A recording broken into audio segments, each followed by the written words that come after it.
Definitely very pertinent for this talk today, including venous thromboembolism, atrial fib, and preoperative management of patients on oral anticoagulants.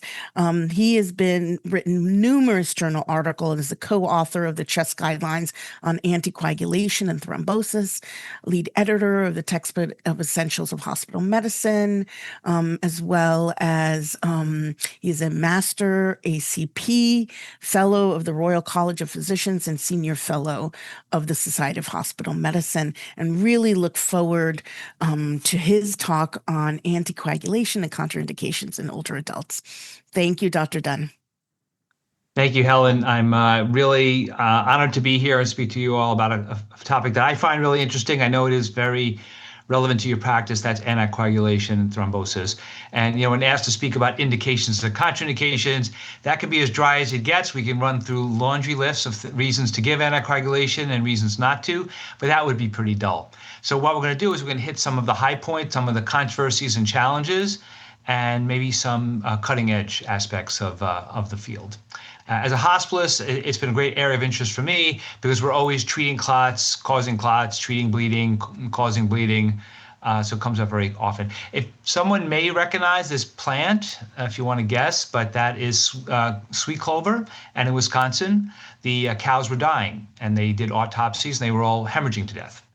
So they found that there was a circulating coumarin derivative in the blood from the spoiled sweet clover. And the Wisconsin Alumni Research Foundation, or WARF, turned that into warfarin, which was one of our first and most powerful anticoagulants and still in wide use, particularly as a rat poison, which it's still pretty good for.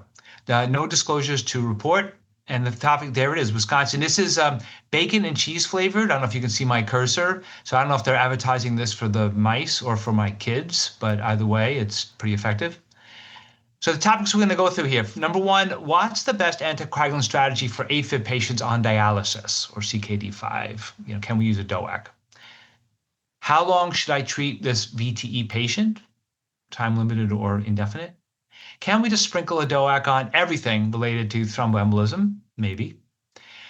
When can I restart anticoagulations for my patients with bleeding? Comes up often. And lastly, and fairly exciting, can we uncouple the decrease in thromboembolism we get with anticoagulants with what seems like an inevitable increase in bleeding risk? Is that possible? We'll see. All right. So first, AFib and dialysis. We all know this is very common association. So if you take a look, general population over 80 years, AFib 8%, very common. On PD, 7%. On hemodialysis, 13 to 27% of patients have AFib. So very common association of comorbidities. And if you have AFib, CKD increases your risk of thromboembolism. If you have AFib, having the presence of CKD increases your risk of bleeding. So a really common and important set of comorbidities. So if you think about whether we can use a DOAC for patients on dialysis, the first question is, well, how good is the comparator? So warfarin's sort of been the standard of care for many years, but how good is it? And there's been quite a few studies looking at this, and this is one of the larger ones. This was a meta-analysis of patients with AFib and end-stage renal disease in a Medicare database. And they looked at, actually this study was a meta-analysis of 15 observational studies looking at over 47,000 patients with AFib and ESRD. And again, this is looking at warfarin. How does warfarin do in this patient population compared to control? And if you can look towards my cursor on the top part, this is looking at ischemic stroke. This diamond at the bottom hits the line of 1, meaning no benefit. There is no reduction in stroke for patients on dialysis with warfarin. And if you look at intracranial bleeding, hemorrhagic stroke, the diamond is off here to the right, meaning there is an increased risk of intracranial hemorrhage with warfarin. That's pretty sobering news. And KDIGO, one of the largest kidney societies in the world, put out a summary statement and said, in conclusion, therefore, until no new data becomes available, and in contrast to the previous KDOQI recommendation, routine anticoagulation of CKD5 patients with AFib is not indicated. So this is a bit of a mic drop moment to say maybe not everyone on dialysis with AFib should get warfarin. Now I can tell you around the same time there were other analyses put out, other studies came out. The standard of care for AFib with stroke risk factors has been warfarin ever since, and still has been that way. But now that we have her in the DOAC era, the question is it safe? Because I don't want to be prescribing a medication which seems easier to use, but it's renally excreted, at least in part, and causing common bleeding or life-threatening bleeding. So what's the data here? So this is one of the bigger studies looking at it. This is a Medicare database, 25,000 patients with AFib and on dialysis. Not a randomized trial. They looked at who was treated with what agent and what were the outcomes. So obviously, as you can imagine, 23,000 patients were treated with warfarin, only 2,000 patients treated with apixaban. Apixaban is the DOAC that is least renally excreted, so would be the one you think might be safest in this population. And then if you're like me, you're also thinking, well, if you used apixaban, what dose did you use? And roughly 1,000 patients each got the standard dose or the reduced dose. The first thing they noticed was that graphing out over time, this top line is warfarin use. Basically, 100% of patients in this population get warfarin, and nobody gets a DOAC.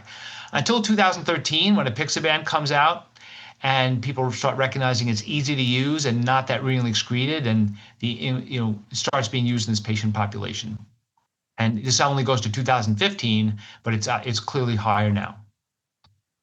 And here's the main results of our study.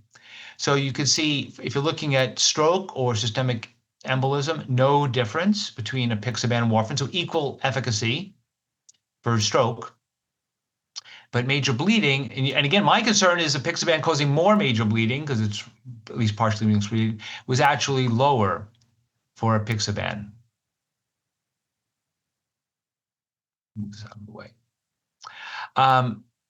So apixaban dose, so apixaban was associated with less major bleeding.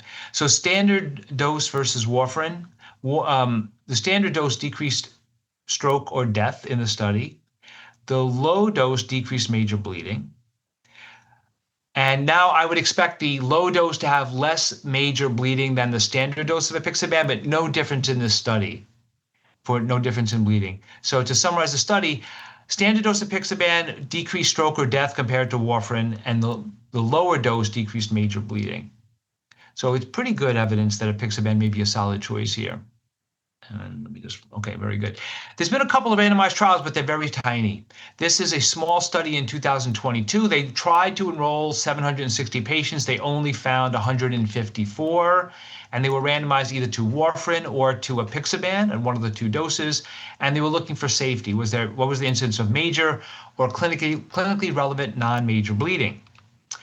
And you can see off here to the right, P equals NS. There is no difference in major bleeding in this small randomized trial of dialysis patients. There was another small randomized trial. Basically, 40 sites over 5 years managed to randomize 100 patients, 97 patients. So you can imagine how hard it is to get patients into this study. And patients were randomized again to either a warfarin versus low dose apixaban here, small study, with the major outcome being safety. And you can see the safety outcome, P is not significant, meaning there's no difference. Equal safety for apixaban in the dialysis population. And here there was no signal that efficacy is worse. It was similar. So this comes to the end of our first topic. And the bottom line here is that DOACs are more effective, like apixaban, preventing stroke, and at least as safe as warfarin for patients with severe CKD.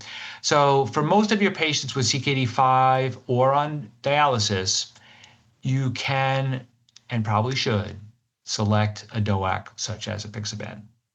Then the question is, what dose should you use? Should everyone on dialysis get the lower dose? Probably not. Until we have more studies, use the package insert, which for apixaban, you need 2 of the 3 categories.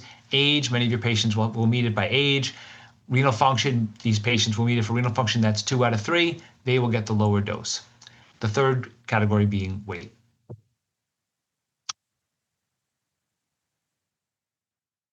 Okay, take a breath and we are going to shift gears. how long do you treat someone with a first VTE? So we love our patients. We take good care of our patients with bleeding disorder, but we don't want to be causing unnecessary bleeding disorders. And when we treat somebody with an anticoagulation long term, we're basically inducing a severe coagulopathy. So you want to pick the benefit clearly. You want to be evidence-based as best as possible to decrease those risks. Okay, let's start with a case. All right. You're seeing a 76-year-old woman with a history of diabetes, HFpEF, admitted for acute PE, no RV strain. She's been put on a DOAC, like rivaroxaban, and is nearing hospital discharge. Exam's unremarkable. Hemoglobin is 12 and very stable. You need to decide how long you're going to treat this person with an acute PE. And one thing that some parts are actually fairly clear. If there's a reversible risk factor like recent fracture or surgery, it's going to be 3 months. And if someone has, active cancer, or they've had 2, 3, 4 VTE in the past, it's going to be lifelong. What about this patient, a first unprovoked VTE? You have some choices. You can choose 3 to 6 months. That's a very common time frame. Some people, well, I heard that isn't good enough, so I do 12. We'll talk about whether that's an option, or lifelong, meaning indefinite until the bleeding risk becomes higher. And if you're really cautious, you even go longer than that. So what do you consider? What goes into your mental calculation when you're deciding how long to treat this person? Well, the two things you think of: what's the risk of recurrence? Should I stop treating after, say, 6 months?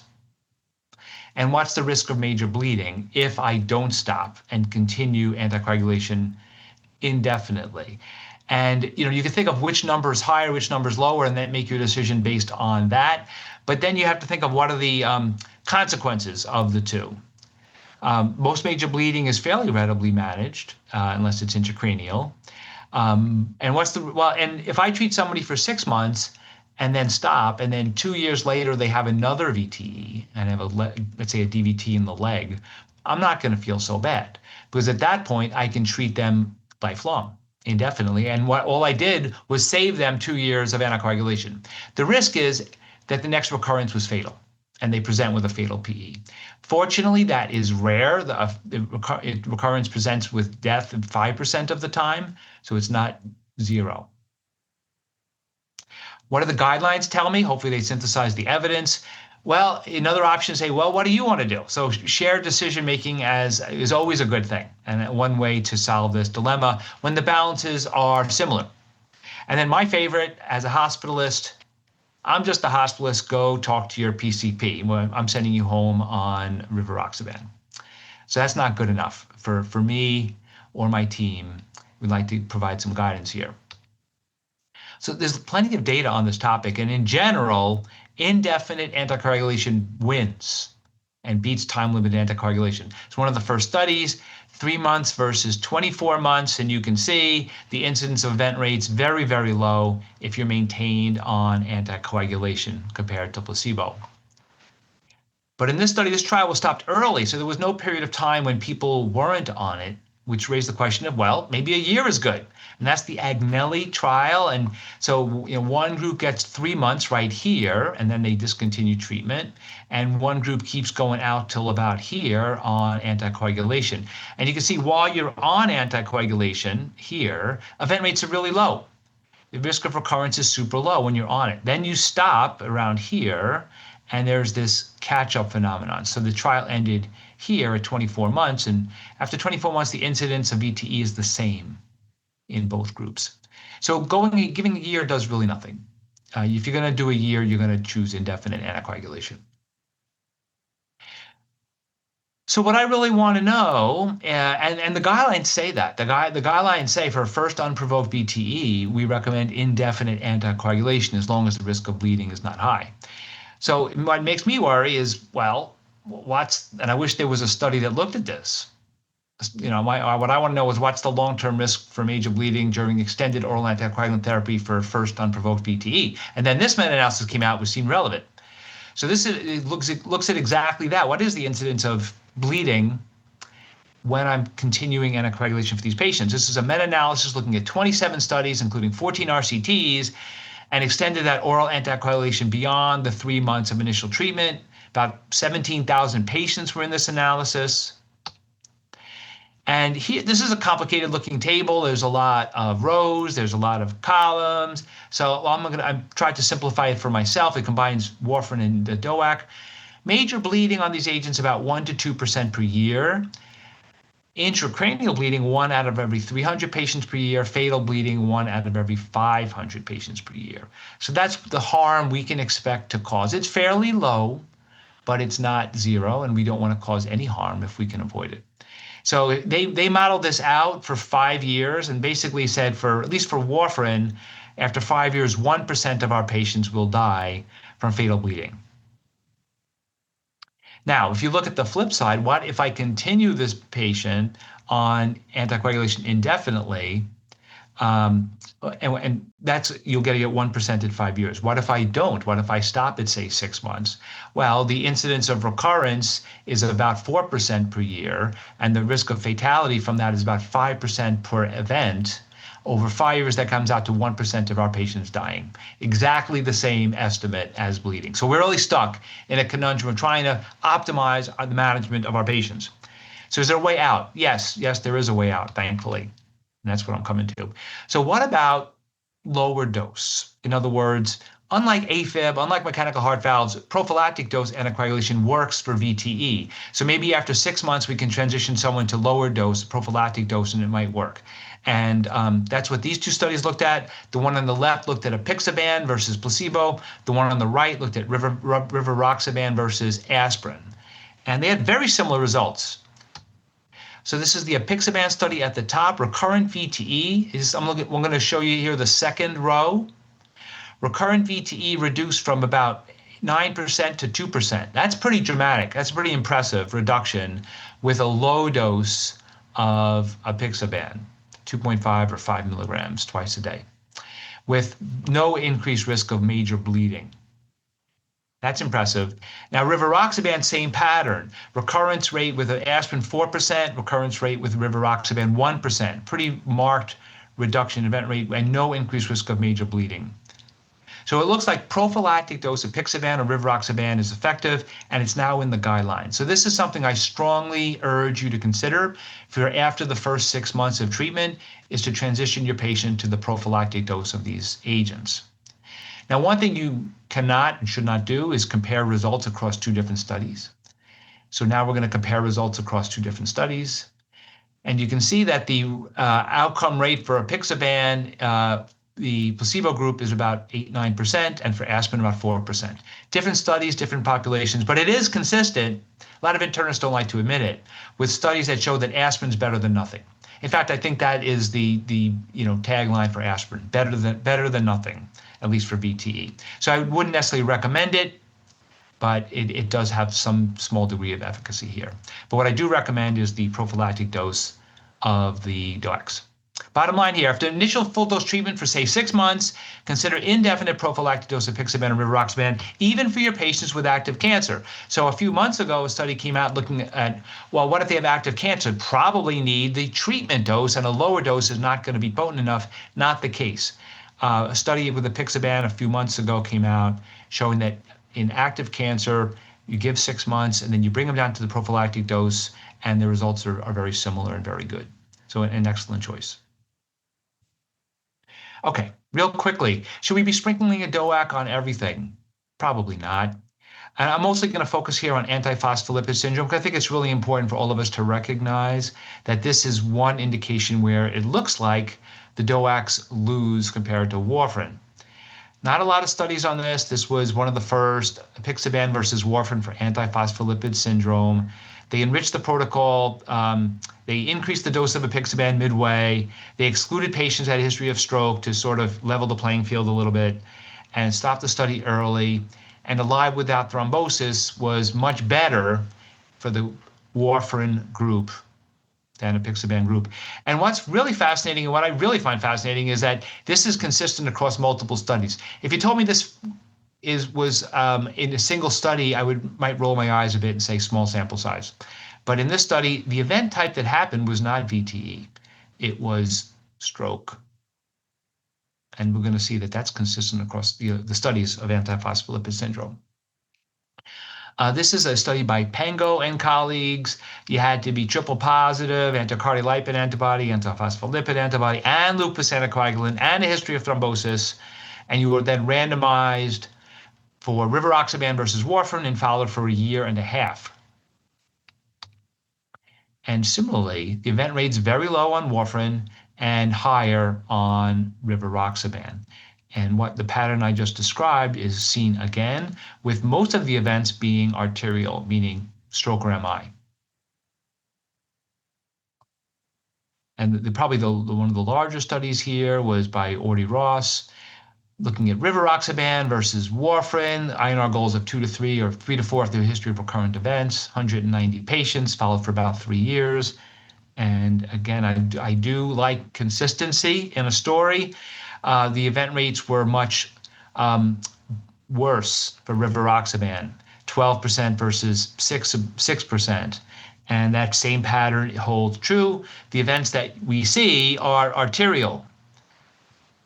So it looks like there's definitely increased risk. So I'm not mad, but I am disappointed because the DOACs seem to be so effective for so many things, but here they draw a blind spot.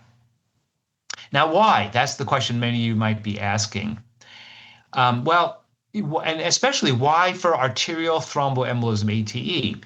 Maybe we need more anticoagulation than those DOACs at a usual dose are providing. Supporting that is even the vitamin K antagonist, the warfarin regimen in this group is controversial. EULAR stands for the European League Against Rheumatic Diseases, which I love that acronym. And you can see for history of antiphospholipid syndrome and VTE, the recommendation is very clear, INR 2 to 3. And that's in their guidelines, and that's consistent across different organizations. Now, if you have antiphospholipid syndrome and a history of arterial thromboembolism, it's the Wild West. And you can see their guideline here at the bottom, number 6. They recommend VKA, warfarin over low-dose aspirin, good. What INR? Treatment with VKA, INR 2 to 3 or 3 to 4 is recommended. Okay, either one.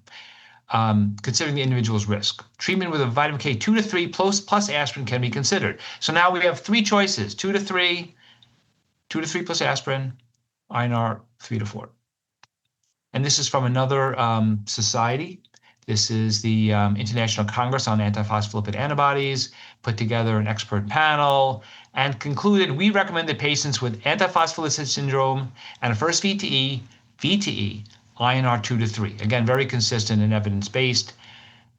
Recommendation 4.3, antiphospholipid syndrome and arterial thrombosis should be treated with an INR over 3 or combined INR 2 to 3 plus aspirin. So 2 to 3 plus aspirin or an INR over 3. Non-graded because of lack of consensus of the panel. So continue to use warfarin for your patients with antiphospholipid syndrome and do not if you use the DOACs. What else can we potentially sprinkle? Well, there's some evidence-based sprinkle out there. The evidence does not support antiphospholipid syndrome for mechanical heart valves. That's the Invicta study. Did not support DOACs for mechanical heart valves. Left ventricular thrombus, there's no great randomized trial of LV thrombus anticoagulation, but there's multiple observational studies which look like the DOACs are fine and effective and as good as warfarin. So that's what I would recommend typically there. And there's other, just to throw it out there as indications for the indications talk, coronary artery disease, the DOACs can be used, like for example, for acute coronary syndrome, which is the ATLAS study, showing that if you add low-dose rivaroxaban, you actually decrease death or cardiovascular events. Some cardiologists will do that, not a ton because of cost and inconvenience and multiplying risk. And the COMPASS trial, which looked at chronic peripheral arterial disease, showed adding a low-dose rivaroxaban improved outcomes. And SVT stands for superficial venous thrombosis. So your patients with severe superficial venous thrombosis, maybe you're used to using NSAIDs at a good dose. If it doesn't reach in the leg above to the popliteal fossa, if it gets a little bit more extensive, maybe you've taught to use fondaparinux, which is a great choice, and there's a good study on fondaparinux. But now the surprise study showed rivaroxaban very effective there. So an extensive superficial vein thrombosis, especially if it's getting within 3 centimeters of popliteal fossa, rivaroxaban a good choice. All right, well, moving on. We're piling through. Taking a breath, shifting gears. What about our patients on anticoagulation who have major bleeding? This is the proverbial rock and a hard place. What do we do and when do we do it? Well, what are the considerations? First and most and foremost is what's the risk of rebleeding when I restart? And here your brain has to think about, did we find the cause? Okay, it was a peptic ulcer. Here they did the endoscopy, they did cautery. The patient's going to stop their NSAIDs. We treated H. pylori. I'm pretty darn confident that major bleeding is not going to recur. That's wonderful. We know what it is and we treated it. Maybe the cause is identified and we're not treating it. The cause is not addressed. Maybe it's a 98-year-old patient with lower GI bleeding with an ulcerated colon cancer, and no one's going to operate. The family doesn't want to operate. You know it's there. So you identified the cause, but it's not addressed. And you have everything in between. And the cause, the bottom right is our capsule. So you look from the top, you look from below, you do a capsule. You still don't know what caused the bleeding. The cause has not been identified. And that will play into your timing as well. So the other side of the equation is the risk of thromboembolism. So here, if the patient has a fib, you're going to rely on the CHADS-VASc score to get a sense of what's their risk. So CHADS-VASc is 1.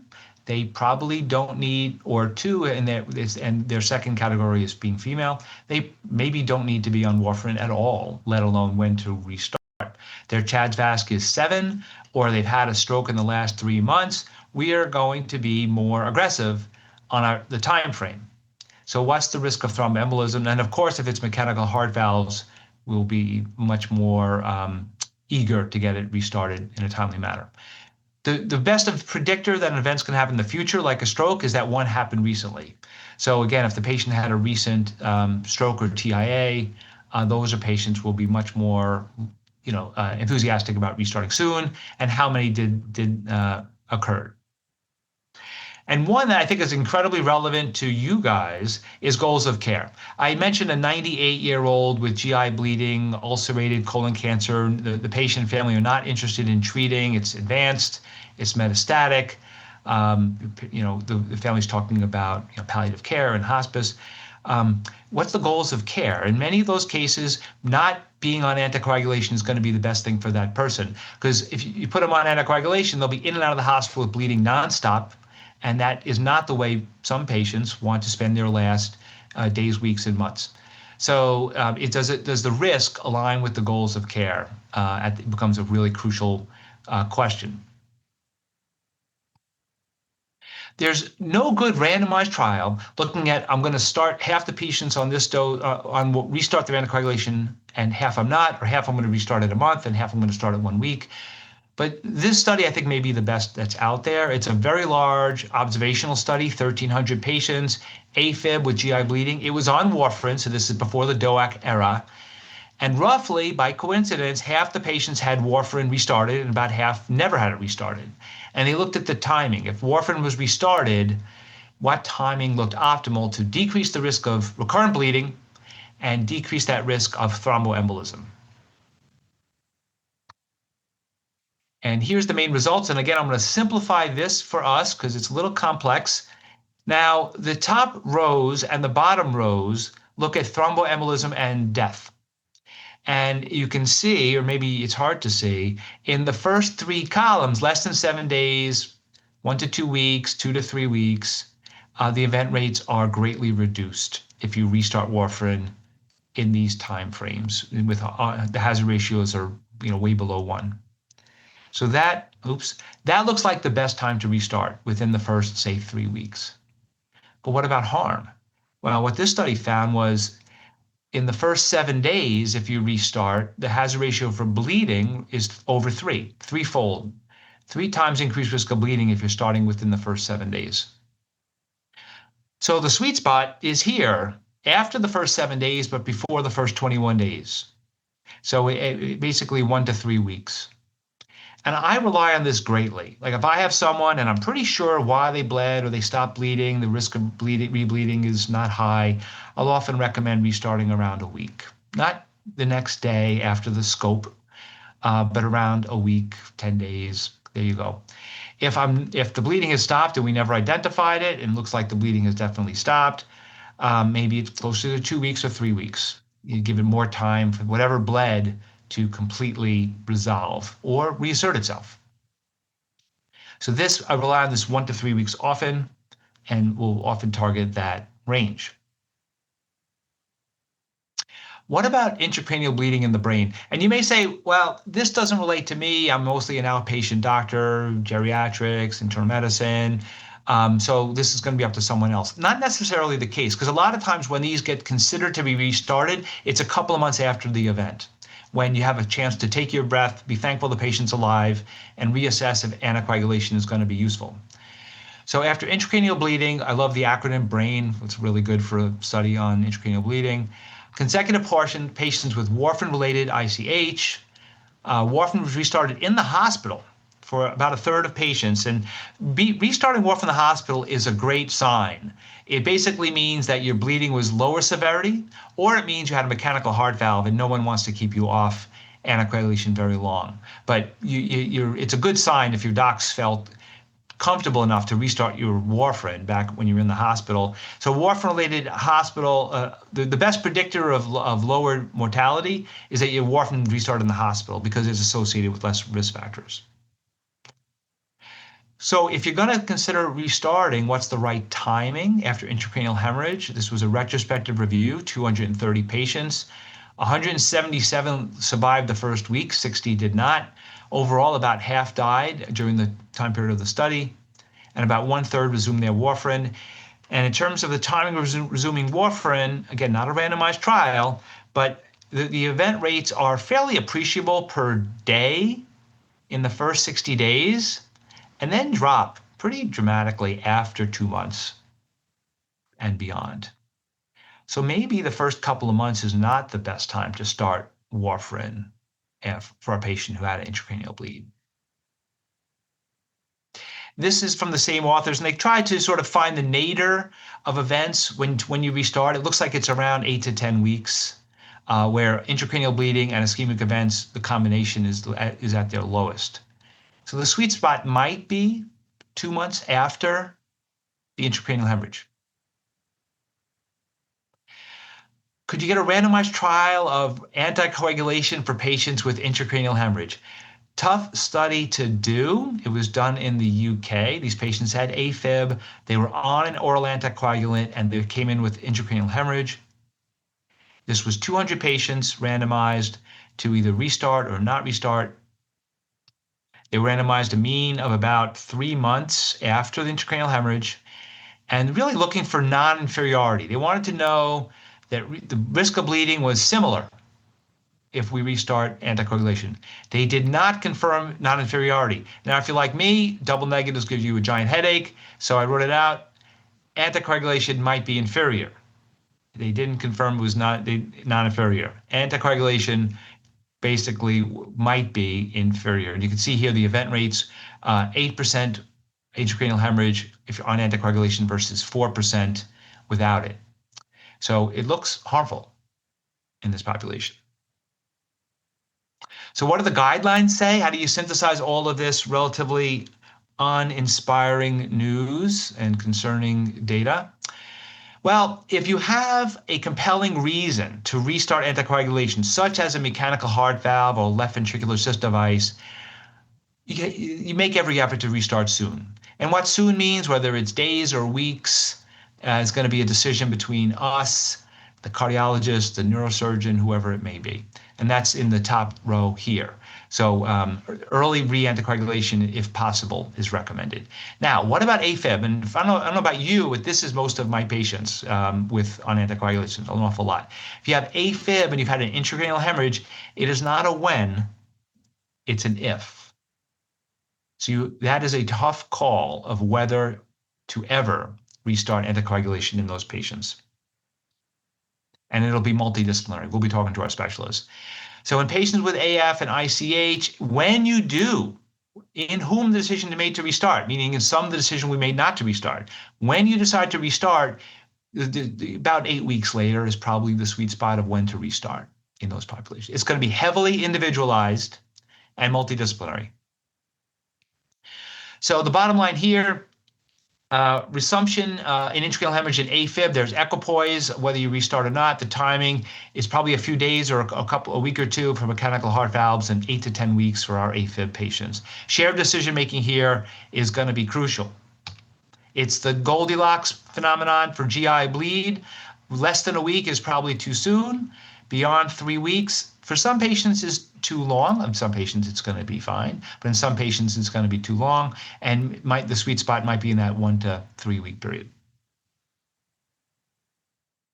All right. I'm taking a breath. We're on our last topic, I believe, and we're going to talk about a wonderful couple. I show this to the residents, and they have no idea who these two people are. I show it to my junior faculty, and they have no idea who these two people are, but I'm going to guess that some people in the audience might know who these two people are. That's Fred and Ginger, a wonderful couple. Who would want to uncouple them? Nobody. But we do want to uncouple the risk of thrombosis, the decrease in thrombosis we get with anticoagulation with what seems like an inevitable increase in bleeding we get with anticoagulation. So how do you do that? Well, maybe by inhibiting factor 11. And this is Dr. Rosenthal at Mount Sinai Beth Israel, actually. I'll give you the history in a second, but what he noticed was with families with factor 11 were having mild bleeding, and he's basically identified factor 11 as an important part of the clotting cascade. Abelacimab is one of the monoclonal antibodies to factor 11 that have been developed. The monoclonal antibody binds to and prevents activation of factor 11. The theory is this might be hemostasis sparing, meaning allow normal hemostasis, and target a factor that's not essential for normal hemostasis. So pretty bold hypothesis here. And I'm not going to glaze your eyes over with this picture too much, but if you can take a look towards the right side of the diagram, this is the extrinsic pathway. Trauma activates to the endothelium, activates factor 7, binds to tissue factor, and that gets you to the common pathway.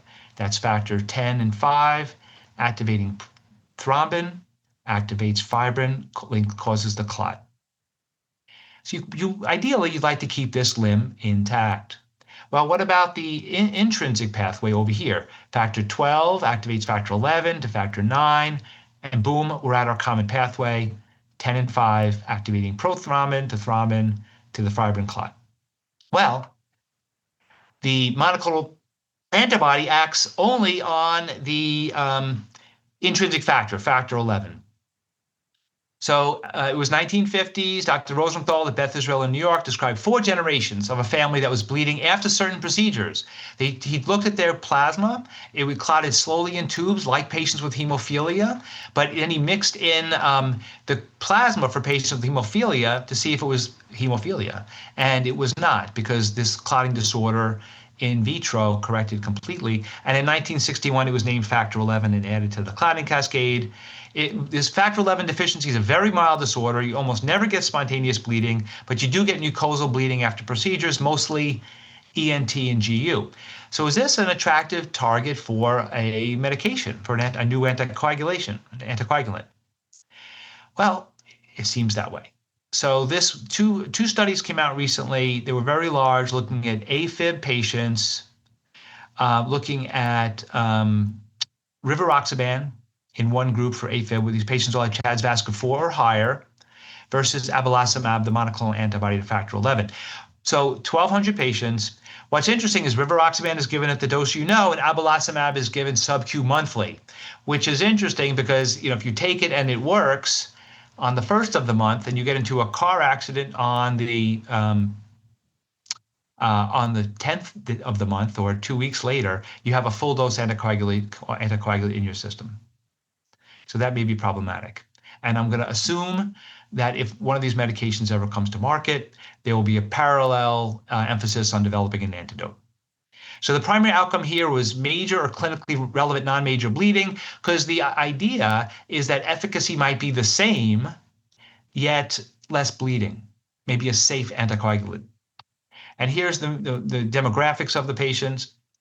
And what you found, first of all, the monoclonal antibody proof of concept does markedly reduce factor 11 levels by 97 to 99%. Pretty dramatic reduction in factor 11. And here's the main results. So if you can see it in rivaroxaban, major bleeding 15%, abelacimab 6%. That's a pretty big reduction, and only 5% with this dose. So a pretty dramatic reduction in major bleeding with abelacimab, with the monoclonal antibody. Now, and that's mostly GIs, from 7% down to 2%. What you need to now watch out for, well, okay, maybe it just doesn't work. It doesn't cause bleeding. Maybe it doesn't protect against thromboembolism at all. And it generally does, but there's a concern here, because the risk of stroke or systemic embolism was a bit higher for the monoclonal antibody. It was 1.6% for rivaroxaban and 2.3% for abelacimab. Very tiny difference, but didn't make everyone critically reassured that the medication is equally effective. So more to come on the monoclonal factor 11 antibodies. The bottom lines, if you recognize these, if you're from a certain vintage, this is the not ready for primetime players from Saturday Night Live. Factor 11 monoclonal antibodies have promise, but are not ready for prime time. And with that, I'm going to wrap up and leave you with some take-home messages, because we don't do a lot of stuff, which I hope will impact your practice and your patients. So first, you can use DOACs for patients with CKD stage 5 or who are on dialysis, particularly apixaban. There's some studies with rivaroxaban as well. Next, after a first unprovoked venous thromboembolism, consider in 6 months of treatment dose anticoagulation, followed by indefinite prophylactic dose of apixaban or rivaroxaban. Next, do not use a DOAC for your patients with antiphospholipid syndrome. When do you restart anticoagulation of GI bleed? If you are going to restart, you're going to try to aim for that 1 to 3 week interval. And lastly, the factor 11 monoclonal antibodies are cutting edge, but we need more evidence. So with that, Helen, I thank you, and we'll be glad to take any questions. Thank you, Andy. What a comprehensive review with really great take-home points. So a couple of questions. Anticoagulation clinic seems to be stopping aspirin on all new starts. Which patients need to be continued on aspirin? Oh, okay. Well, that's a great question. So I think many of my geriatrician and primary care docs are more expert than me on that one. But I mean, the data, the pendulum has swung back and forth, where aspirin for high-risk patients is probably worthwhile. The pendulum is now indicating it's really not helpful for the great majority of patients for primary prevention. So, if someone clearly has CAD, PAD, MI, stroke or PAD, aspirin or an antiplatelet is going to be really important. But for most patients in primary prevention, I'm not surprised that they're stopping it. The data is not strong. Great. Next question. Does rivaroxaban need to be given at night? It's a good question. I don't believe so. I certainly don't make it a major practice in my clinical realm to talk about it with my patients or emphasize it. I'm much more interested in, can they obtain it, can they pay for it, and are they adherent? So I think time of day is secondary. Excellent. Well, thank you, Dr. Dunn, for your comprehensive review and a lot of great tips at the end, and appreciate your time. Glad to. Thank you all. Bye. Take care.